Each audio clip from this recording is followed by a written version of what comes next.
हाँ तो देखिए, हमने कर्म कारक पढ़ रहे थे और कर्म कारक के अंतर्गत देखिए 3 सूत्र पढ़े थे हमने कर्म कारक के अंतर्गत। पहला था कर्तुरीप्सितमम कर्म है। सेकंड हमने पढ़ा तथा युक्तम च अनिप्सितम।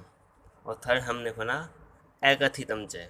और एकथितम च के अंतर्गत हमने 16 धातुएं पढ़ी। ठीक है। अब उससे नेक्स्ट सूत्र देखते हैं, नंबर 4 है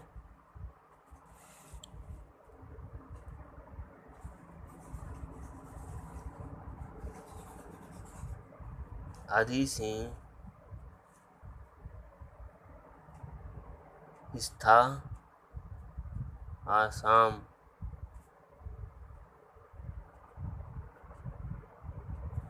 कर्म है। देखिए अधि सिंह स्थासाम कर्म है। देखिए इसको हम अलग अलग करके लिखते हैं पहले। देखिए इसमें आने का क्या आता है, अधि सिंह स्था आस।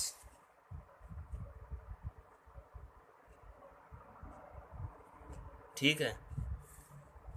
देखिए जो ये आदि है ये तो क्या है, ये उपसर्ग है। और ये सिंह स्था और आस ये तीनों क्या हैं, धातुएं हैं। तो कहने का मतलब कि यदि आदि उपसर्ग से पहले के बाद में सिंह यानी कि सोना, स्था ठहरना या रुकना,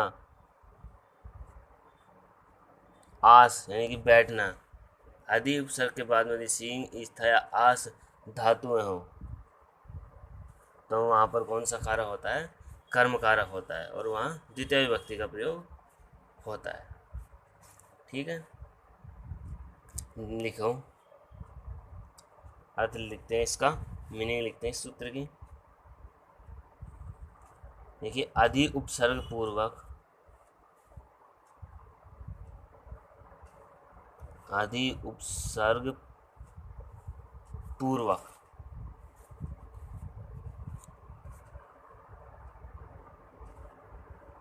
सिंह यानी कि सोना स्लीप, स्था यानी कि रुकना, और आस, आस का होता है बैठना। आदि उपसर्ग पूर्वक सिंह स्था और आस धातु के आधार पर, धातु के आधार पर, धातु के आधार पर, ये हम ऐसे गए, धातु के आधार की, धातु के आधार की कर्म संज्ञा होती है, कर्म संज्ञा होती है।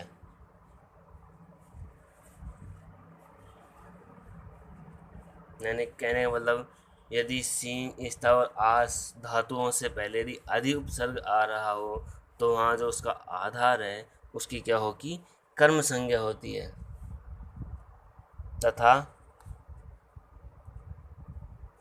कर्म में द्वितीय विभक्ति होती है,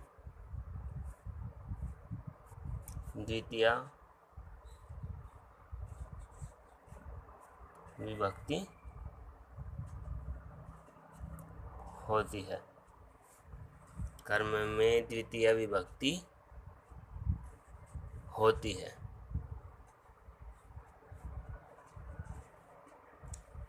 ठीक है। तो इस तरह हम कह सकते हैं कि अधिकरण संज्ञा, ये सूत्र है जो है अधिकरण संज्ञा का अपवाद है।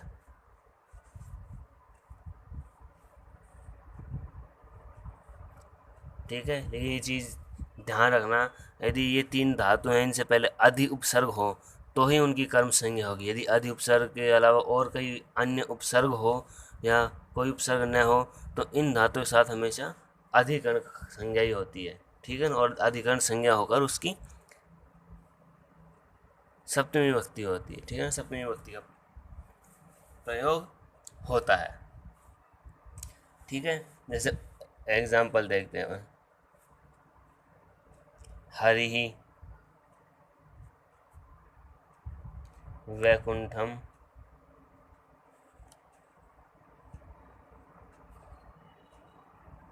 वैकुंठम सींग धातु से बनाएंगे अधिसेते, अधिसेते। स्था धातु से बनाएंगे तो अधितिष्ठति।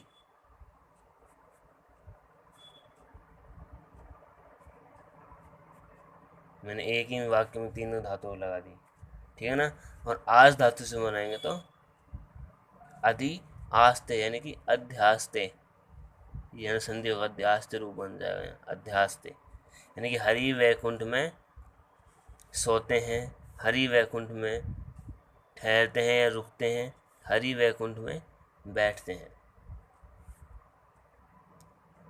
ठीक है, यहाँ आदि से ते हुआ, इसलिए यहाँ पर यानी वैकुंठ में आ रहा है, सप्तमी होनी चाहिए ना, लेकिन यहाँ आगे आदि उपसर्ग पूर्वक सींग स्था और आस धातु होने के कारण यहाँ द्वितीय विभक्ति हो गई है। जैसे सेकंड दूसरा अन्य उदाहरण देखते हैं, मृग है मार्गम अधिसेते,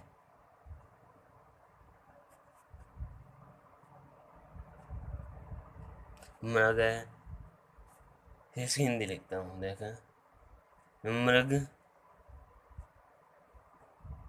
मार्ग में सोता है।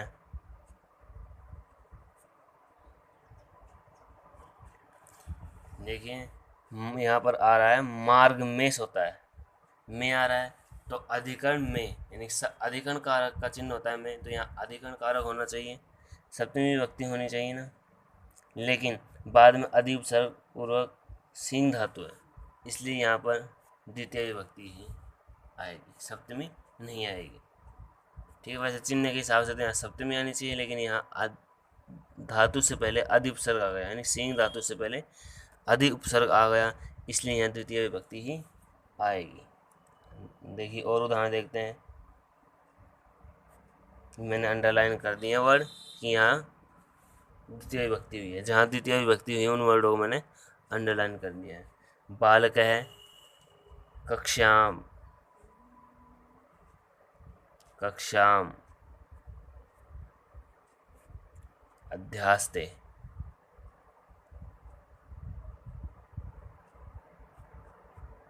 बालक कक्षा में बैठता है।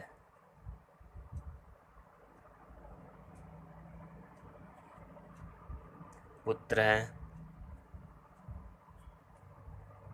खटवाम अधिसेते,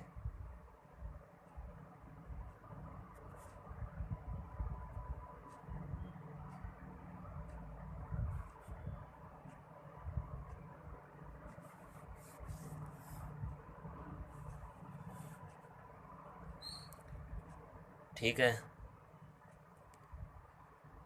बाल कहा, एक बहुवचन का ले लेते हैं, बाल कहा, ये बहुत ज़्यादा आता है। ठीक है ना, बाल कहा खटवाम अधिसेरते, यानी कि पुत्र खाट पर सोता है, बालक खाट पर सोते हैं। ठीक है, जैसे मैं इनको अलग लिख देता हूँ रूप, जैसे धातु टेबल ही बना है तो मैं यहाँ लिख देता हूँ, मैं धातु एकवचन, द्विवचन, बहुवचन।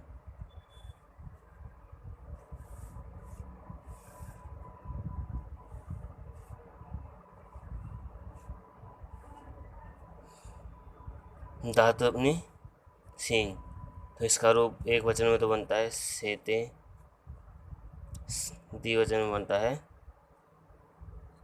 सयाते, और बहुवचन में बनता है सेरते। दूसरी स्था, इसका बनता है तिष्ठति, वही अति अतः अंति। तिष्ठते है तिष्ठन्ति।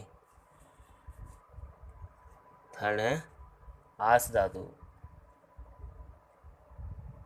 एक अस होती है, एक आस। आस का होता है बैठना, आस्ते, आसाते, आसते, आसते।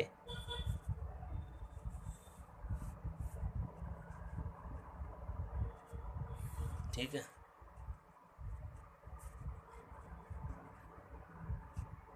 इस तरह से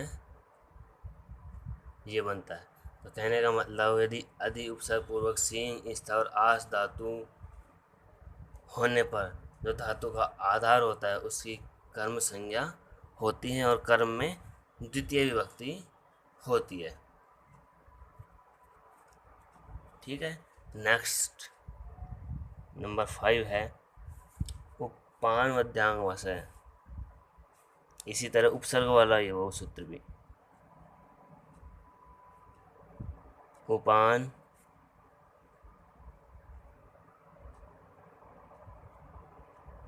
वध्यांग वस है, उपान वध्यांग वस है। देखिए इसको वही अलग अलग करते हैं, इसी क्रम में ये अगला सूत्र है, तो इनको अलग अलग करते हैं। उप, अनु, अधि, आंग, वस है, अलग अलग कर लिया।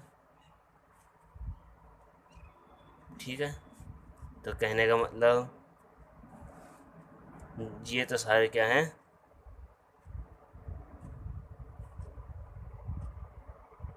उपसर्ग है, और ये क्या है, धातु। तो कहने का मतलब ये हुआ कि उप, सॉरी, अनु, अधि, आंग, आंग को आ भी कहते हैं, आ से बनता है, ठीक है ना, आंग। इन उपसर्गों के बाद यदि वस धातु आए तो वहाँ भी उसकी भी क्या होगी, कर्म संज्ञा होती है। ठीक है, देखो, लिखो,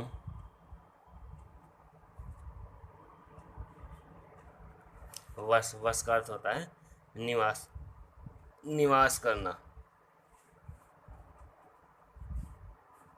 ठीक है, यानी कि वस यानी कि निवास करना या रहना। ठीक है ना, वस निवास करना। धातु से पहले यदि उप, अनु, अधि तथा आंग यानी कि आ, यानी कि वस धातु से पहले यदि उप, अनु, अधि तथा आंग उपसर्ग का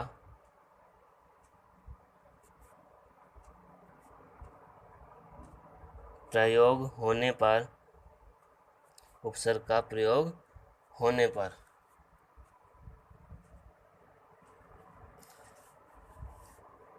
उसके आधार की, उसके आधार की कर्म संज्ञा होती है। कर्म संज्ञा होती है और कर्म में द्वितीय विभक्ति होती है।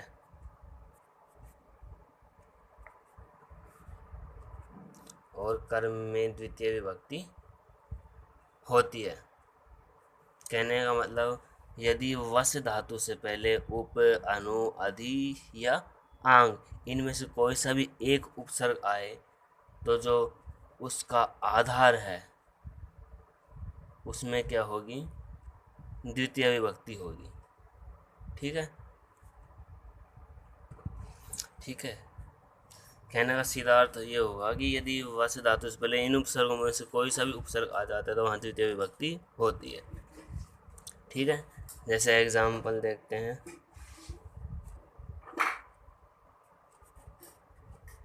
हरि, वही ले लेते हैं। वैकुंठम, हरि वैकुंठम। जैसे उप लगाएंगे तो उपवस्ती, वस के रूप चलते हैं, वस्ती, वस्ते, वसंती से उपवस्ती।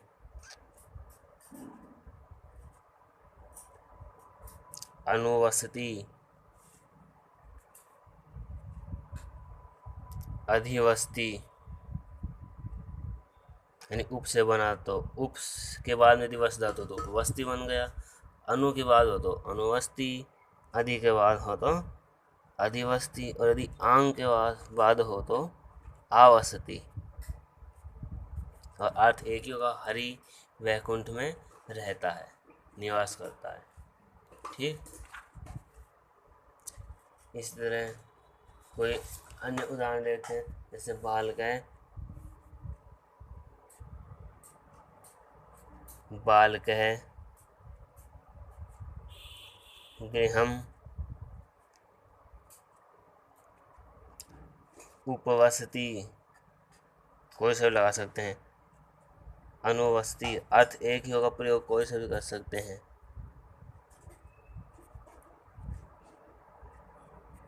अधिवसति और आवसति।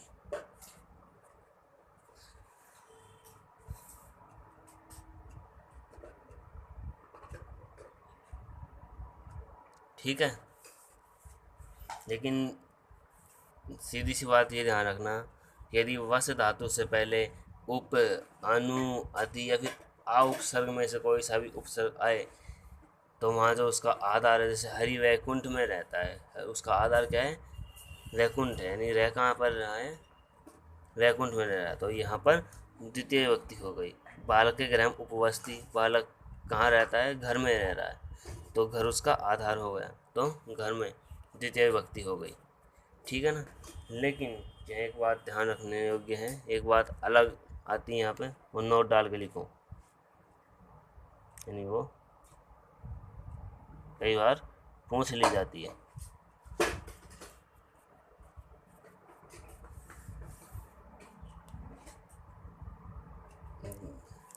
यानी कि इसमें एक सूत्र और होता है, अभुक्तार्थस्य न, अभुक्तार्थस्य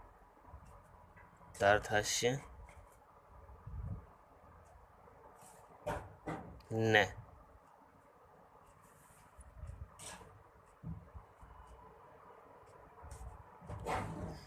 अभुक्तार्थस्य यानी कि अभुक्ति अर्थस्य न, इसको अलग करके लिखेंगे तो हम आएगा अभुक्ति अर्थस्य न, अभुक्ति के अर्थ में नहीं। यानी कि कहने का मतलब ये हुआ कि जो ये वस धातु है इसका अर्थ निवास करना हो, निवास करना हो, और उससे पहले ये चार उपसर्गों में से कोई सा उपसर्ग हो तो द्वितीय विभक्ति हो जाती है। लेकिन यदि वस धातु का अर्थ अभुक्ति हो, अभुक्ति का मतलब उपवास करना या भोजन नहीं करना, ऐसा अर्थ हो तो उस अर्थ में न नहीं होती। क्या नहीं होती? द्वितीय विभक्ति नहीं होती। यानी कि वस धातु का अर्थ जब निवास करना हो तो द्वितीय विभक्ति होती है, और जब निवास करना के स्थान पर भूखा रहना या भोजन नहीं करना हो वस धातु का अर्थ, या उपवास करना हो, तो उस अर्थ में द्वितीय विभक्ति का प्रयोग नहीं होता, बल्कि वहाँ पर यथाप्राप्त सप्तमी विभक्ति का प्रयोग होता है। ठीक है, जैसे लिखो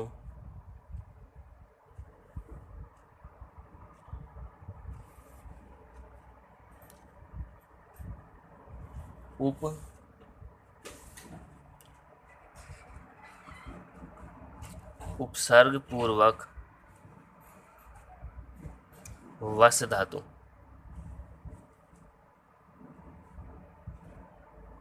वस धातु का अर्थ यदि अभुक्ति यानी कि भोजन नहीं करना हो तो वहाँ कर्म संज्ञा न होकर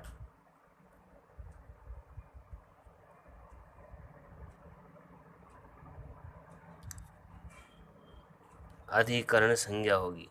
अधिकरण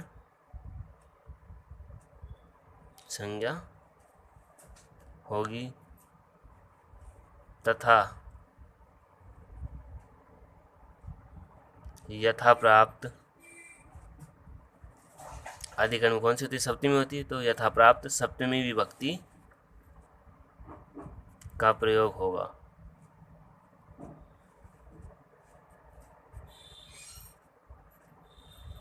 यानी कि जब वस धातु का अर्थ निवास करना हो तो द्वितीय विभक्ति होती है, और जब वस धातु का अर्थ भोजन नहीं करना या उपवास करना हो तो वहाँ सप्तमी विभक्ति होगी। ठीक है ना। जैसे एग्जाम्पल मैं यहाँ लिख रहा हूँ, जैसे राधा वने उपवस्ति। ठीक है, एक चीज़ ध्यान रखना, यदि ऐसा सेंटेंस आएगा तो आपको ब्रैकेट में अभुक्ति दिया जाएगा, तो अभुक्ति ब्रैकेट में, यानी कि यहाँ पर वस धातु का अभुक्ति है। ठीक है ना। तो यदि इस प्रकार के सेंटेंस मिलेंगे सप्तमी वाले तो आपको अभुक्ति दिया जाए। लेकिन जैसे हम वैसे देखें तो राधा वने उपवस्ति, उपवस धातु से पहले उपसर्ग आ रहा है, द्वितीय विभक्ति होनी चाहिए थी, तो इसका अर्थ बन जाएगा राधा वन में रहती है। लेकिन यहाँ अभुक्ति दिया गया, भोजन न करना, तो इसका अर्थ बना कि राधा वन में उपवास करती है, तो वन उपवास करना अर्थ हो गया, इसलिए यहाँ वन में सप्तमी विभक्ति का प्रयोग हुआ है। ठीक है, यानी अभुक्ति के अर्थ में हमेशा सप्तमी का प्रयोग होता है।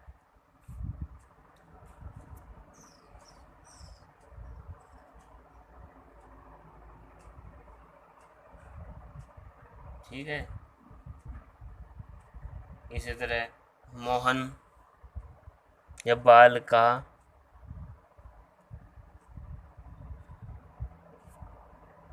वने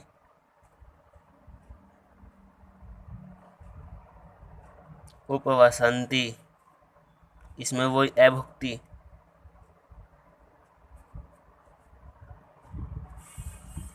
ठीक है, तो वही सप्तमी, क्यों? क्योंकि उपवास धातु का अर्थ यहाँ अभुक्ति से है, इसलिए सप्तमी। यदि रहना निवास करना अर्थ में होता ही वस धातु तो द्वितीय विभक्ति का प्रयोग होता। जैसे राधा वनम उपवस्ति,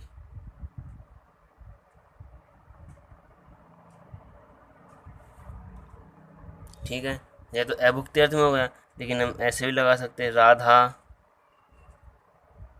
वनम उपवस्ती। यहाँ अभुक्ति नहीं है, यहाँ रहना अर्थ में है ये धातु।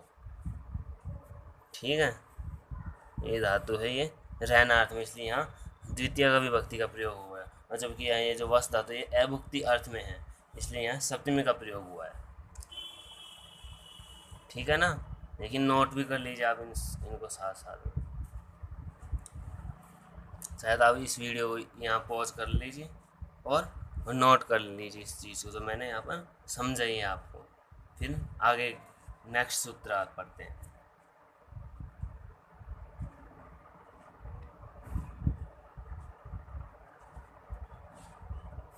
जैसे जब ये जो भी वीडियो देख रहे हैं, ये जितने भी स्टूडेंट्स ये वीडियो देख रहे हैं, तो वो सभी जो चैनल है मेरा, इसको सब्सक्राइब कर लें, ताकि नेक्स्ट वीडियो डलते ही आपके पास तुरंत अपलोड हो जाए, अपडेट रहें आप उस वीडियो से। ठीक है ना। और जो भी चीज़ समझ में नहीं है या जो भी कुछ चीज़ पूछनी हो, तो आप नीचे कमेंट बॉक्स में डाल सकते हैं, अपने सवाल डाल सकते हैं, आपको उनका जवाब दिया जाएगा। ठीक है ना।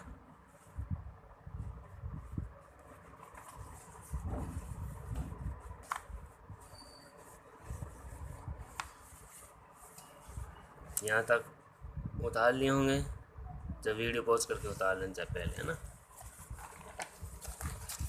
देखिए नेक्स्ट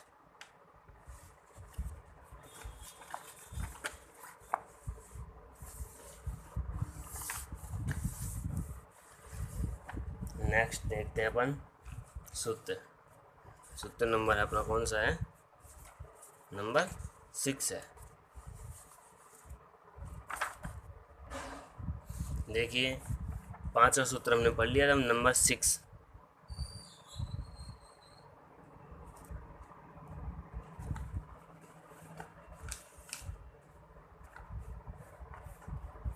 नंबर 6 पढ़ते हैं हम।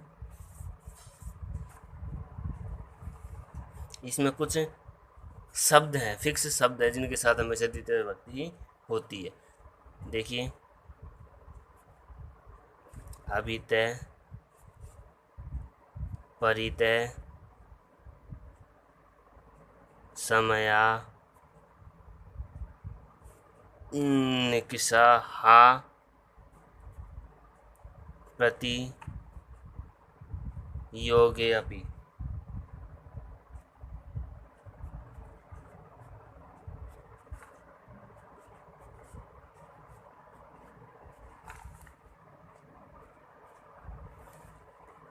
ठीक है, कहने का मतलब अभितय,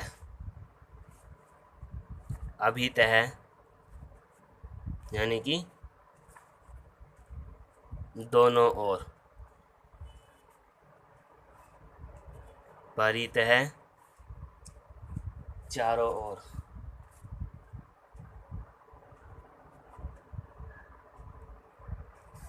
समया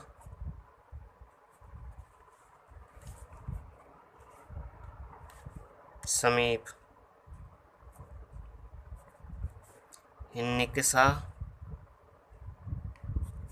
इसका अर्थ भी होता है समीप या पास में, नियर। हा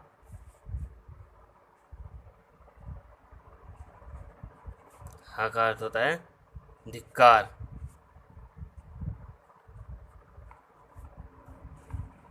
प्रति का अर्थ होता है की ओर, यानी कि अभितय, परितय, समय, निकषा, हा, प्रति योगे, योग होने पर, अपि भी, यानी कि अभितय, परितय, समय, निकषा, हा, प्रति का योग होने पर भी, क्या, द्वितीय विभक्ति का प्रयोग होता है। ठीक है, यानी कि प्रति 6 हो गए, 1 2 3 4 5 6, इन 6 ये सभी क्या हैं, अव्यय हैं। अव्ययों का योग होने पर भी, योग होने पर भी द्वितीया विभक्ति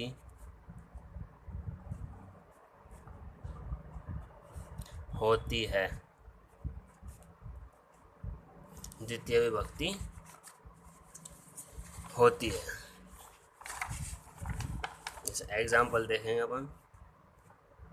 कहने का मतलब अभितय, परितय, समया, निक्सा, हा और प्रति, इनके साथ द्वितीय विभक्ति होती है। ठीक है, जैसे ग्रामम,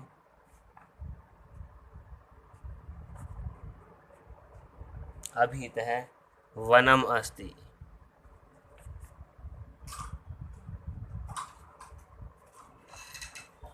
ग्रामम अभितः वनम अस्ति, यानी कि गांव के, ग्राम के दोनों ओर वन है। अभितय हो गया। परितय, विद्यालयम, परितः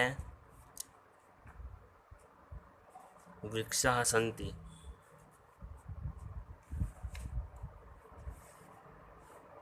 विद्यालयम परितः वृक्षाः सन्ति।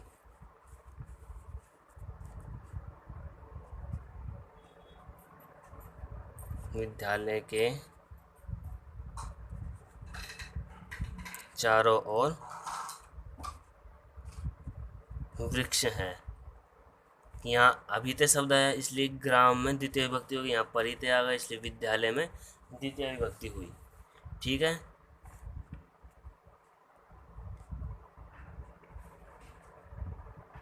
देखिए नेक्स्ट देख लें। ग्रामम, निक्सा,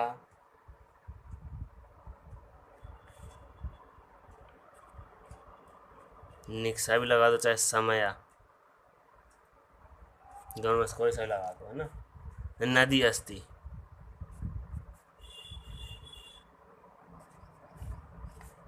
अर्थ बन जाएगा गांव के समीप नदी है। ठीक है, गांव के समीप नदी है।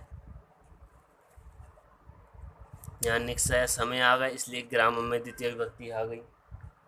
सहग्राम, जैसे बचा हा है तो हा, चौरान, चौरान में द्वितीय, जैसे बालकान आता है, रामान आता है ना द्वितीय बहुवचन में, उस तरह चोरों को धिक्कार, चोरों को धिक्कार। हा दुर्जनान, हा पापिनम, हा पापिनम, पापियों को धिक्कार।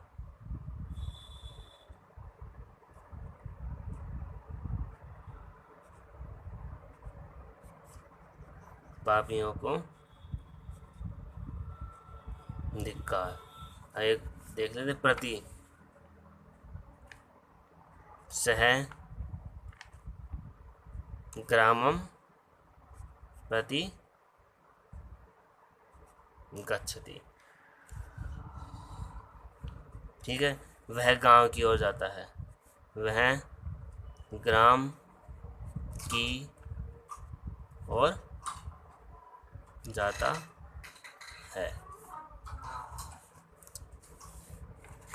ठीक है, यानी कहने वाला अभितय, परितय, समया, निक्सा, हा और प्रति, इनके साथ द्वितीय विभक्ति का ही प्रयोग होता है।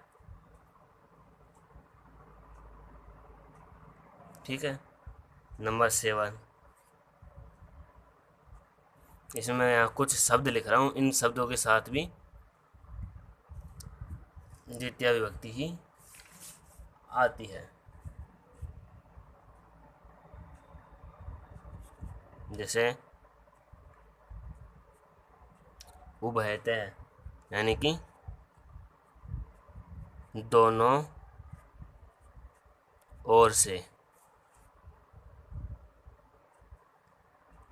सर्वतः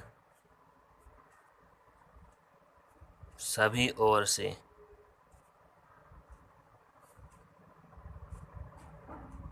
धिक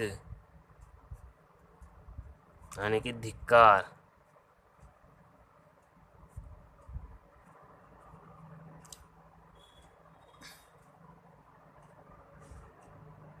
ऊपरी प्लस ऊपरी क्या बनता है, ऊपरी ऊपरी,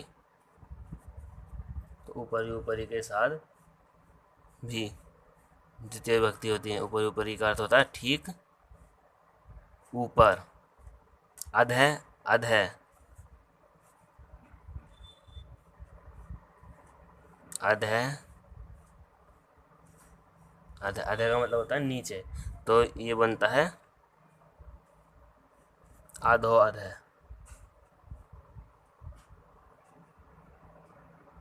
इसका अर्थ हो जाएगा ठीक नीचे, ठीक नीचे। एक शब्द है अधि अधि, अधि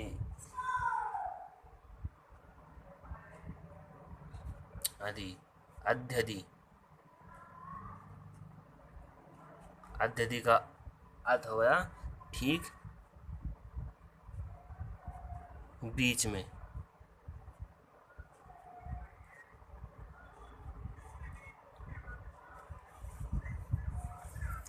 ठीक है, यानी कि उभयते, सर्वते, धिक, ऊपरी ऊपरी, अधो अधः और अध्यधि, ये 6 हो गए, 6 हो गए, 1 2 3 4 5 6। इन 6 अवयवों के साथ भी द्वितीय विभक्ति होती है।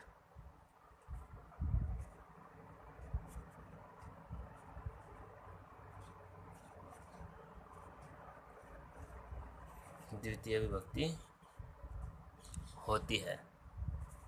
ठीक है, यानी जो ये 6 अवयव शब्द आए हैं, ऊपर के 6 और नीचे के 6, इनके साथ हमेशा द्वितीय विभक्ति ही होती है। कई बार क्या होता है कि आपको सेंटेंस दे दिया जाता है और शब्द अंडरलाइन कर दिया जाता है कि इसमें कौन सी विभक्ति है और उसका कारण पूछा जाता है। जैसे यहाँ ऊपर देखो, स ग्रामम प्रति गच्छति, यहाँ ग्रामम में अंडरलाइन कर दिया जाएगा और पूछा जाएगा कि इस शब्द में कौन सी विभक्ति है और उसका रीज़न क्या है, कारण क्या है। तो ग्रामम में द्वितीय विभक्ति है, ठीक है, और इसका कारण क्या है, क्यों आई द्वितीय विभक्ति, क्यों आई और कोई सी क्यों नहीं आई, क्योंकि उसके बाद में प्रति आया है इसलिए। ठीक है, तो वहाँ पर आपको ये पूरा एक कारण लिखना होगा कि अभितय, परितय, सम्या, निक्सा और हक प्रति, इनके योग में हमेशा द्वितीय विभक्ति हो रही हो। यहाँ पर प्रति आया इसलिए यहाँ प्रति आने के कारण यहाँ द्वितीय विभक्ति आ गई। ठीक है, देखिए इसके एग्जाम्पल्स देखते हैं। बस पहले उभयते हैं कि देखते हैं कि ग्रामम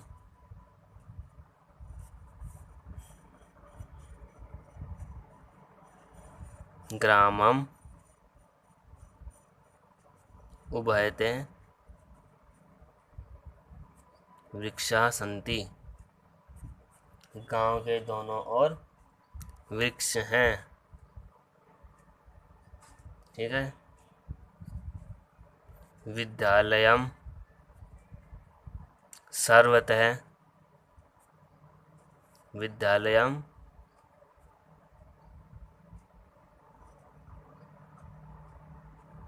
सर्वतः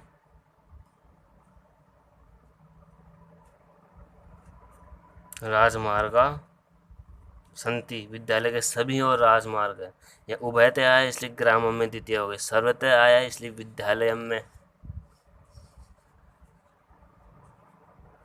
द्वितीय विभक्ति हो गई। ठीक है ना। वही चौरान धिक चोरों को धिक्कार।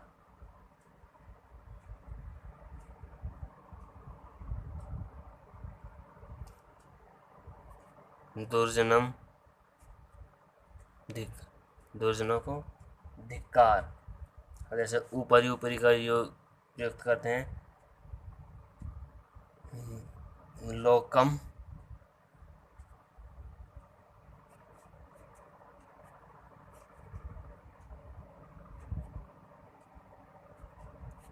ऊपरी ऊपरी हरि अस्ति।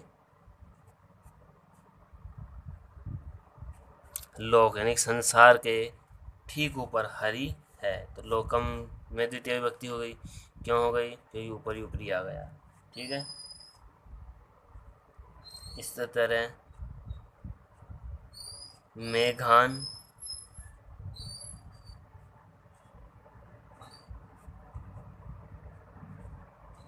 अधो अधः वायुयान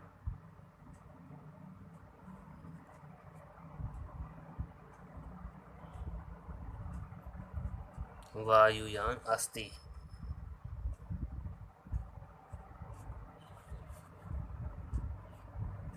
मेघान अधो अधः वायुयान अस्ति।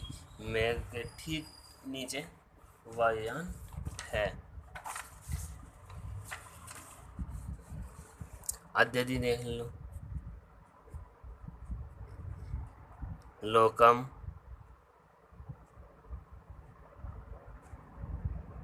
अद्यदि यानी संसार के ठीक नीचे, लोकम अद्यदि हरि अस्ति। संसार के ठीक नीचे हरि है।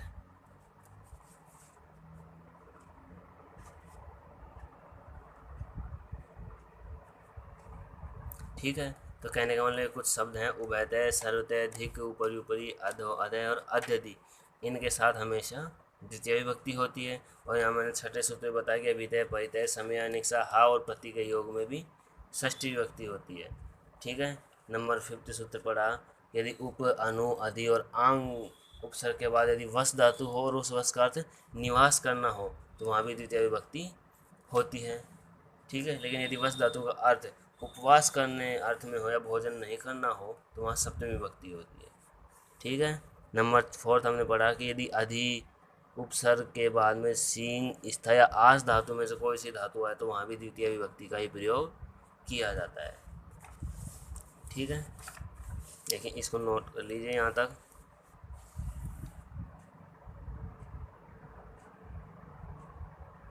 वीडियो को पॉज करके। ठीक है ना।